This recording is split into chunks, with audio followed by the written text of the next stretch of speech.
සුබ උදෑසනක්. ඔයගොල්ලෝ හැමෝම පිළිගන්නවා අද ටෝක් ෂෝ එකට. අද කතා කරන්න හදන්නේ මේ ට්‍රම්ප්ගේ ලොකු ලස්සන පනත ගැන. ඉතින් පිටු 940ක් වෙච්ච මෙන්න මේ පනත පැය 27ක් සෙනට් එකේ වාද විවාද වෙලා අන්තිමේදී පාස් වෙලා තියෙනවා 50ට 50 විදියට. ඔයගොල්ලෝ දන්නවා සෙනට් එකේ ඉන්නවා මෙම්බර්ස්ලා 100ක්. ඉතින් ඒකෙන් 50ක් මේකට පක්ෂවත්, ඒ වගේම විපක්ෂව 50 දෙනෙකුත් මේකට ඒගොල්ලන්ගේ ඡන්දය පළ කරලා තියෙනවා. ඉතින් ඔන්න ඔය විදිහට තමයි මේ පනත සම්මත වෙලා තියෙන්නේ සෙනට් එකෙන්. ඉතින් මේක යනවා ඊළඟට House of Representatives කියන ඊළඟ අවස්ථාවට. එතනින් ඔවුන්ගෙන් පනත සම්මත වෙන්න ඕනේ. මොකද සාමාන්‍යයෙන් ඔයගොල්ලෝ දන්නවා ඇමරිකාවේ කොංග්‍රස් එක ගත්තොත් කොටස් දෙකක් තියෙනවා, ලෝවර් චේම්බර් එක අපර් චේම්බර් එක කියලා. ඉතින් ලෝවර් චේම්බර් එක කියන්නේ ඔය House of Representatives ලා ඉන්න එකට. ඔන්න ඔය කොටසෙන් මේ පනත මැයි 22 වෙනිදා ඡන්ද 215යි 214යි වශයෙන් එක ඡන්දයකින් තමයි මේ පනත සම්මත වෙන්නේ ලෝවර් චේම්බර් එකේ. ඉතින් ඒකෙන් පස්සේ තමයි මේක සෙනට් එකට එන්නේ. හැබැයි සෙනට් එකට ඇවිල්ලා දිගටම මේ ගැන කතා වාද විවාද වෙලා විශේෂයෙන්ම ඉරිදා දවසේදී ඡන්දයක් පවත්වනවා මේකට ඕපන් ඩිබේට් එකක් යන්න. ඉතින් ඒකත් 51-49ක් විදිහට තමයි සම්මත වෙන්නේ. ඉතින් ඒකෙන් පස්සේ තමයි දිගින් දිගටම අද වෙනකම් මේ ක්‍රියාදාමය සිද්ධ වුණේ. ඉතින් ඔය දේවල් වලින් පස්සේ මේ පනත විවිධ ඇමෙන්ඩ්මන්ට්ස් වලට එහෙම නැත්නම් වෙනස්කම් වලට භාජනය වෙනවා සෙනට් එකේදී.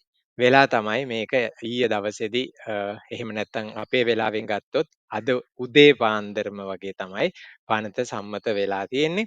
ඉතින් ඩොනල්ඩ් ට්‍රම්ප් ජනාධිපතිවරයාගේ යම් ආකාරයකින් ජයග්‍රහණයක්. මොකද සෙනට් එකෙන් මේක මේ විදිහට අනුමත වීම. ඉතින් සෙනට් එක ගත්තොත් සෙනට් එකේ මේ වෙද්දි බලය තියෙන්නේ රිපබ්ලිකන් පාක්ෂිකයන්ට 53 දෙනෙක් ඉන්නවා. ඒ වගේම ඩෙමොක්‍රැටික් පාක්ෂයෙන් 45ක් ඉන්නවා. අනිත් එක ඉන්ඩිපෙන්ඩන්ට් පාටිගෙන් දෙකක්. ඉතින් කොහොම හරි ওই විදිහට ඔක්කොම අය එකතු වෙලා 50යි 50යි විදිහට මේ පනතට පක්ෂව සහ විපක්ෂව ඡන්දය ලබා දෙනවා. ඉතින් අන්තිමේදී මේක ටයි බ්‍රේක් එක කරන්න සාමාන්‍යයෙන් සෙනට් එකේ අවස්ථාව හම්බ වෙන්නේ උප ජනාධිපතිවරයාට. ඒක නිසා ජේ.ඩී. වෑන්ස් උප ජනාධිපතිවරයා ඔහුගේ ඡන්දය භාවිතා කරනවා මේ පනතට පක්ෂව. ඉතින් ඒ අනුව මේ පනත සම්මත වෙනවා සෙනට් එකෙන්. ඉතින් සෙනට් එකේ දැන් අපේ පාර්ලිමේන්තුව වගේ ගත්තොත් ඉන්නේ ස්පීකර් කෙනෙක් නෙමෙයි. එහෙම නැත්නම් කතානායක කෙනෙක් නෙමෙයි. ඒකේ හෙඩ් විදිහට ඉන්නේ සෙනට් එකේ හෙඩ් විදිහට ඉන්නේ ඇමරිකාවේ උප ජනාධිපතිවරයා. ඉතින් ඕගොල්ලෝ සමහරවිට අහලා ඇති ගිය ඒ කියන්නේ ජෝ බයිඩන්ගේ සමයේ හිටියේ කමලා හැරිස් උප ජනාධිපතිවරිය. ඉතින් ඇය තමයි ඉතිහාසයේ වැඩිම ටයි බ්‍රේක් ප්‍රමාණය කරලා තියෙන උප ජනාධිපතිවරයා විදිහට ඉතිහාසගත වුණේ. ඉතින් ඔන්න ඕක තමයි උනේ කෙටියෙන් ගත්තොත් පනත සම්මත වෙන්න අවශ්‍යයි. මොකද හේතුව තමයි එකපාරක් ලෝවර් චේම්බර් එකෙන් එහෙම නැත්නම් House of Representatives එකෙන් මේක සම්මත වුණාට සෙනට් එකට ගියාට පස්සේ සෙනට් එකේ ඒගොල්ලෝ කරනවා යම්කිසි වෙනස්කම් කිහිපයක් එහෙම නැත්නම් amendments කිහිපයක්ම. ඉතින් ඒ හේතුව නිසා නැවතත් මේ House of Representatives එහෙම නැත්නම් ලෝවර් චේම්බර් එකෙන් අනුමත වෙන්න ඕනේ. ඊට පස්සේ තමයි මේක යන්නේ ජනාධිපතිවරයාට නීතියක් විදිහට සම්මත වෙන්න. ඔහු අත්සන් කරන්න ඕනේ නීතියක් විදිහට සම්මත වෙන්න. ඉතින් ওই විදිහට අපි බලමු මොකද ඩොනල්ඩ් ට්‍රම්ප් ජනාධිපතිවරයාගේ අවශ්‍යතාවයක් තියෙනවා. නිදහස් දවස ඇමරිකාවේ නිදහස් දවස එනවා ළඟම දවස් තව 2යි තියෙන්නේ ජුලි 4 වෙනිදා. ඉතින් ජුලි 4 වෙනිදාට මේක සයින් කරලා නීතියක් බවට පත් කිරීමේ ලොකු අවශ්‍යතාවයක් ඔහුට තියෙනවා ඩොනල්ඩ් ට්‍රම්ප් ජනාධිපතිවරයාට. ඉතින් ඒ හේතුව නිසා ඔහු ඉල්ලනවා විශේෂයෙන්ම House of Representatives එහෙම නැත්නම් House කියලා තමයි ලේසියට කියන්නේ. ඉතින් ඔවුන්ට මේක අනුමත කරලා දෙන්න කියන දේ ඉතාම ඉක්මනට.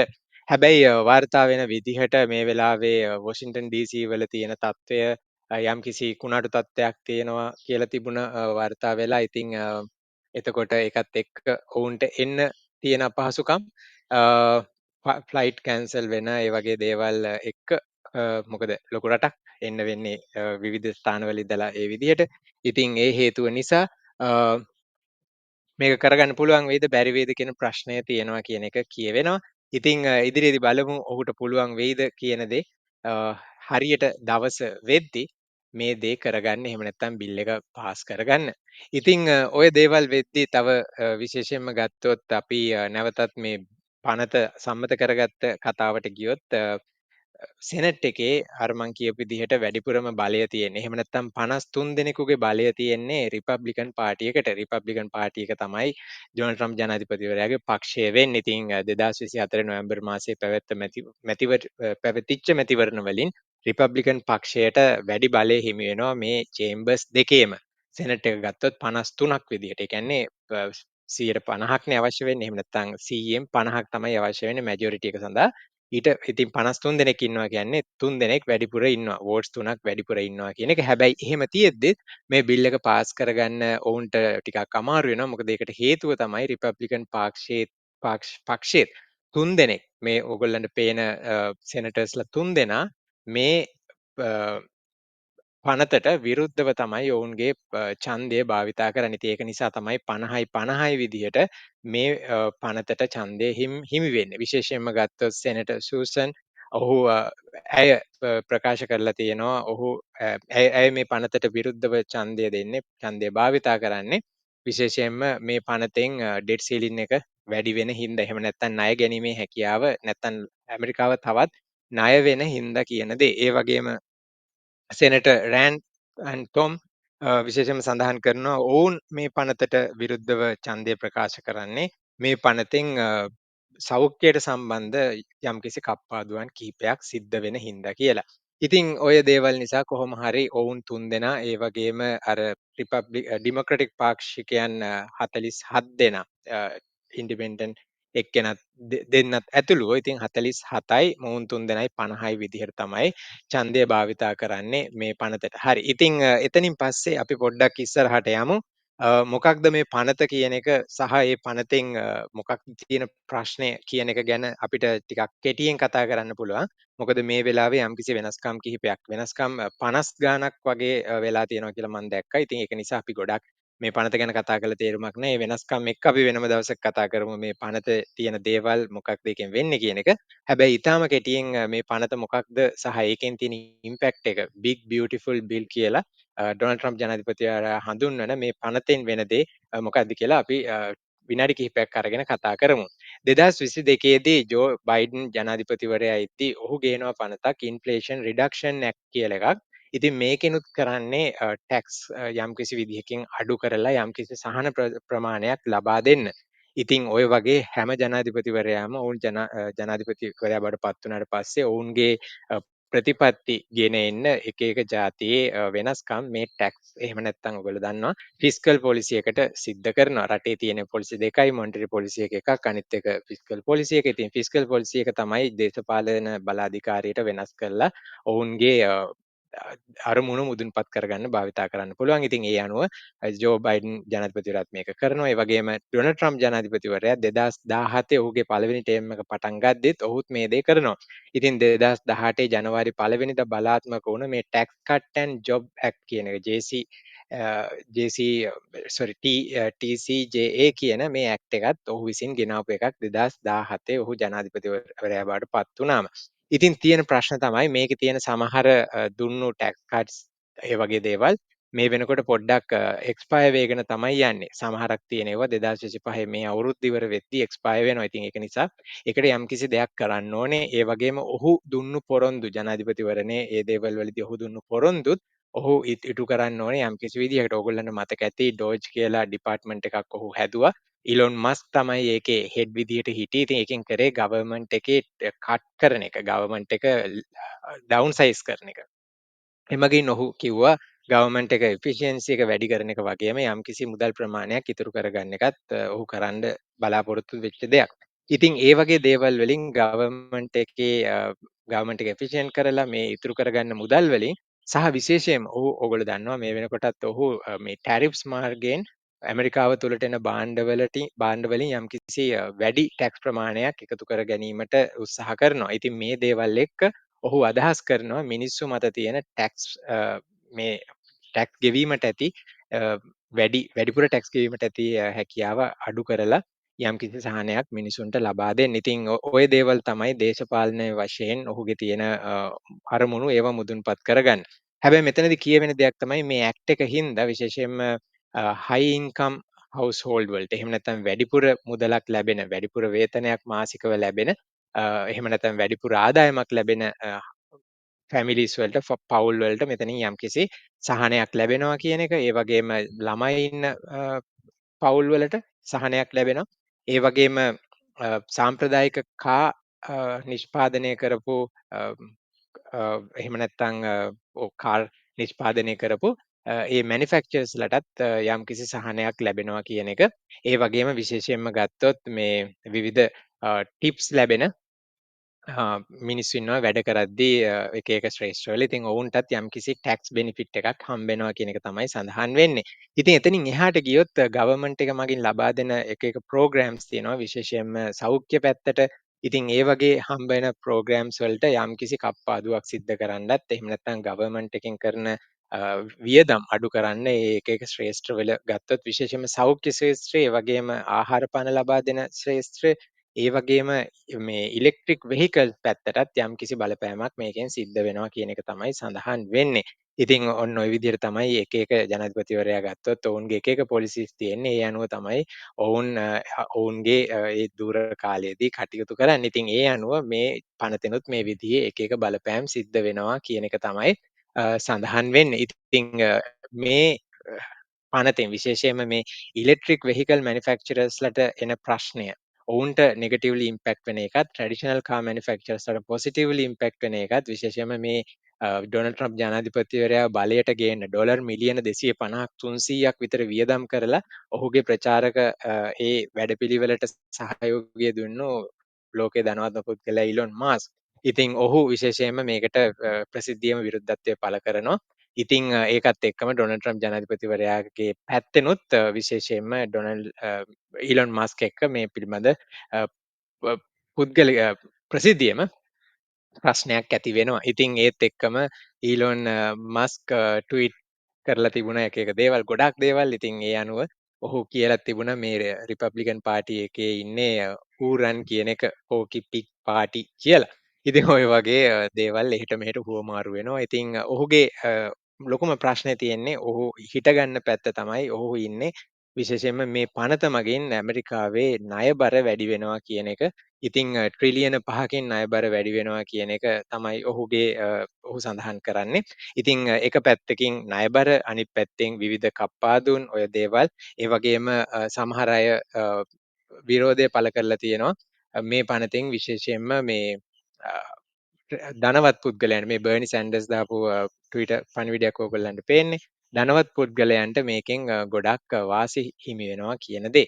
ඉතින් ඔන්න ඔය විදිහට තමයි මේ පනතේ හොඳ දේවල්, නරක දේවල්, විරුද්ධ එන මත ඔය දේවල් පේන්න තියෙන්නේ. ඉතින් විශේෂයෙන්ම තියෙන ප්‍රශ්නය තමයි අපි මේකේ අපි බැලුවොත් මේ වගේ පනතකින් මොකද්ද විශේෂයෙන්ම වෙන්නේ කියලා. සාමාන්‍යයෙන් ඔයගොල්ලෝ අහලා ඇති ලීසා ට්‍රස් බ්‍රිතාන්‍යයේ අගමැතිවරියත් මේ හා සම්බන්ධව මේ ලයින් එකේම යන 2022 පනතක් ගේනවා. ඉතින් ඒකෙත් කරේ ගොඩක් ටැක්ස් කපන එක. ටැක්ස් කපලා බලාපොරොත්තු වෙන්නේ ජනතාවට යම්කිසි සහනයක් ලබා දෙන්න වගේම ආර්ථිකය පොඩ්ඩක් සක්‍රිය කරන එක. ඉතින් ඕක ලංකාවෙත් වුණා ඕගොල්ලන්ට මතක ඇති ගෝඨාභය ජනාධිපතිවරයා ආවට පස්සේ. ඉතින් ওই වගේ තමයි එක එක තීරණ ගන්නෙ. ඉතින් ඒ තීරණ ගන්නේ ගොඩක් වෙලාවට පොදු යහපත සහ ඒ වගේම අනිත් පැත්තෙන් ගත්තොත් ඔවුන්ගේ මැතිවරණවලදී දියුණු පොරොන්දු ඉෂ්ට කරන්නත් තමයි. හැබැයි ඒ දේවල් වලින් කොච්චර ඩැමේජ් එකක් ආර්ථිකයට වෙනවද නැද්ද කියන එකත් පොඩ්ඩක් බලන්න ඕනේ. මොකද දේශපාලනිකව කොච්චර ප්‍රචලිත වෙන්න දේශපාලනිකව ජනප්‍රිය වෙන්න උත්සාහ කරත් ඒවල යම්කිසි ප්‍රශ්න තියෙන්න පුළුවන්. විශේෂයෙන්ම මේ ලීසා ට්‍රස් විසින් UK වලට ගෙනාපු මේ ටැක්ස් කට් එක ඉතාම දරුණු විදිහට බලපෑව ඔවුන්ගේ ආර්ථිකයට. මොකද මේකට හේතුව තමයි ටැක්ස් කට් එකක් යනවා නම් එතනදී ගවර්න්මන්ට් එකට තියෙන ආදායම අහිමි වෙනවා. ඉතින් ගවර්න්මන්ට් එකට තියෙන ආදායම අහිමි වෙද්දී ඒ ආදායම යම්කිසි විදිහකට නැවතත් හොයාගන්න. එහෙම නැත්නම් ඒක කොහොම හරි බැලන්ස් කරගන්න අවශ්‍යතාවයක් තියෙනවා. ඉතින් ඒ ආදායම බැලන්ස් කරගන්නේ නැතුව ගවර්න්මන්ට් එකෙන් කරන වියදම් එහෙම්මම තියාගෙන අර ආදායම අඩු කරගන්න එකෙන් මොකද වෙන්නේ? ඔයගොල්ලන්ට තේරෙනවා ඉම්බැලන්ස් එකක් ඇති වෙනවා. ඉතින් ඒක පියව ගන්න නම් මොකද කරන්න වෙන්නේ? ණය ගන්න වෙනවා. ඒකට තමයි අපි ඩෙෆිසිට් එක කියලා කියන්නේ. ආණ්ඩුවේ බජට් එක ගත්තොත් ඒක අයවැය. ඉතින් ඒ අයවැයේ තියෙනවා වියදම්, ඒ වගේම ආදායම් තියෙනවා. ඉතින් වියදම් වලින් ආදායම් ටික අඩු කරපුවාම අපිට යම්කිසි ධනාත්මක අගයක් එනවා නම් ඒකෙන් කියන්නේ අපි වැඩිපුර වියදම් කරලා තියෙනවා කියන එකයි. ඉතින් වැඩිපුර වියදම් අපි කොහෙන් හරි බැලන්ස් කරගන්න ඕනේ. ඉතින් ඒකට තමයි ණය ගන්නෙ. ඉතින් ගවර්න්මන්ට් සිකියුරිටිස් ඒ වගේ දේවල් නිකුත් කරන එකෙන් ආණ්ඩුව එහෙම නැත්නම් ගවර්න්මන්ට් එක බලාපොරොත්තු වෙන්නේ ඔන්න ඔය දේ. ඉතින් මේ හේතුව නිසා සාමාන්‍යයෙන් කියවෙන විදිහට අවුරුදු 10ක් ඇතුළත කාලය තුල US ගවර්න්මන්ට් එකේ ණය ඩොලර් ට්‍රිලියන 5 දක්වා වැඩි වෙන්න පුළුවන් කියලා. ඒක තමයි ඊලොන් මස්ක් ට්වීට් කරලා තිබුණේ. හැබැයි මෙතනදී එක එක මත පළ වෙනවා. විශේෂයෙන්ම ගත්තොත් ආසන්න වශයෙන් ඩොලර් ට්‍රිලියන 2.4ක ඉඳලා ට්‍රිලියන 5ක් දක්වා ප්‍රමාණයකින් අවුරුදු 10ක් ඇතුළත ඇමරිකාවේ ණයබර වැඩිවීමට මේ පනත මගින් ගේන අදහස් උපකාර වෙන්න පුළුවන් කියන එක ගැන තමයි මෙතනදී කියවෙන්නේ. ඉතින් මේ අවස්ථාව වෙනකොට ඇමරිකාවේ GDP එක තියෙන්නේ ඩොලර් ට්‍රිලියන 30ක විතර ආසන්න මට්ටමේ. ඉතින් ඉතා විශාල මුදලක් කියලා ඔයගොල්ලන්ට තේරුණත් ඒක ඉතා විශාල රටකට ගොඩක් නෙමෙයි. ඉතින් ඒ හේතුව නිසාම මේ වෙනකොට ගවර්න්මන්ට් එකට හම්බ වෙන්නේ ඒකෙන් 117ක වගේ රෙවෙනිව් එකක්. ඒ කියන්නේ ආසන්න වශයෙන් ඩොලර් ට්‍රිලියන 5ක්. ඉතින් ඩොලර් ට්‍රිලියන 5ක් වුණාට මේගොල්ලෝ වියදම් කරනවා ආසන්න වශයෙන් ඩොලර් ට්‍රිලියන 7ක් විතර වගේ. ඉතින් ඒ නිසා ඔයගොල්ලන්ට තේරෙනවා ඩොලර් ට්‍රිලියන 2ක වගේ ඩිෆිසිට් එකක් තියෙනවා කියලා. හරිම නම්බ එක ගත්තොත් මේ වෙනකොට 1.83ක ඩිෆිසිට් එකක් තමයි වාර්තා වෙලා තියෙන්නේ. 1.83යි ට්‍රිලියන. ඉතින් හැබැයි ඒ ගිය අවුරුද්ද මේ වෙනකොට මේ ෆිස්කල් ඊයේ එක මොකද ඇමරිකාවේ ෆිස්කල් ඊය එක පටන් ගන්නේ ඔක්තෝබර් 1 වෙනිදා ඉඳලා සෙප්තැම්බර් 30 වෙනකන් තමයි ඒගොල්ලන්ගේ ඔය ඊයේ එක යන්නේ. ඉතින් මේ වෙනකොට මැයි වෙනකොට 2025 මැයි වෙනකොට මේගොල්ලන්ගේ ඩිෆිසිට් එක විදියට සඳහන් වෙන්නේ ට්‍රිලියන 1.3ක්. තාම අවුරුද්ද ඉවර වෙන්න මාස කිහිපයක් තියෙනවා. ඉතින් ඒත් 1.3 මට්ටමේ තමයි මේ ඩිෆිසිට් එක තියෙන්නේ. ඉතින් මොකද වෙන්නේ මේ ඩිෆිසිට් එකට ණය ගන්න ඕනේ. ඒක සපයා ගන්න ඕනේ කොහෙන් හරි. ඉතින් ඒකට ගවර්න්මන්ට් සිකියුරිටිස් මේගොල්ලෝ නිකුත් කරන්න ඕනේ.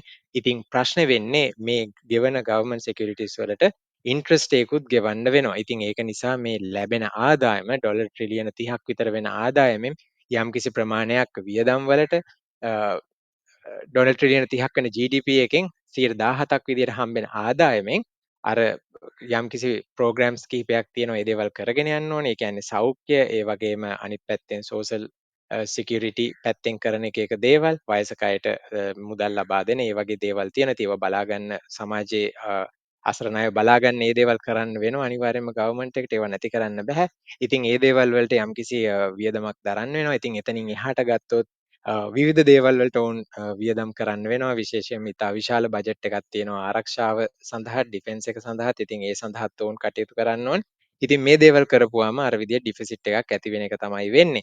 ඉතින් විශේෂයෙන්ම ගත්තොත් ඩොනල්ඩ් ට්‍රම්ප් ජනාධිපතිවරයා හදන්නේ එළියේ තිබ්බ මැනුෆැක්චරින් ඒ දේවල් ඇමරිකාව ඇතුළට ගේන්න. ඉතින් ඒ මගින් රැකිය අවස්ථා වැඩි කරගන්න එක, ඒ වගේම රට තුළ නිෂ්පාදන වැඩි කරගන්න එක, ඒ වගේම ඒ මගින් රැකියා වැඩි කරගන්න එක, ඒ වගේ දේවලුත් අදහස් කරනවා. ඉතින් ඒ එක්කම ටැරිෆ්ස් වැඩි කරගන්න එකකින් රට ඇතුළට භාණ්ඩ ගැනීම අධෛර්ය කරන එකත් එක්කම ඒ මගින් යම්කිසි ආදායමක් උපයා ගන්නත් ඔවුන් අදහස් කරනවා. ඉතින් ඔය ඔක්කොම බැලන්ස් කරගෙන අපි බලමු ඔහුට පුළුවන් වෙයිද කියලා මේ පනත් එකින් එක මේ දේවල් වලින් ඇමරිකාව නැවතත් අර මේක් ඇමරිකා ග්‍රේට් අගේන් කියන තත්වයට ගේන්න. ඉතින් ඔන්න ඕක තමයි අද දවසේ ඇමරිකාවෙන් අපිට වාර්තා වෙන්නේ මේ පනත ගැන.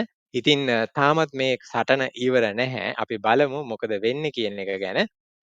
ඉතින් ඔය දේ ගැන තමයි ඕගොල්ලන්ට කෙටි අප්ඩේට් එකක් අද දවසේ උදේ පාන්දරම ගේන්න අවශ්‍යතාවය වුණේ.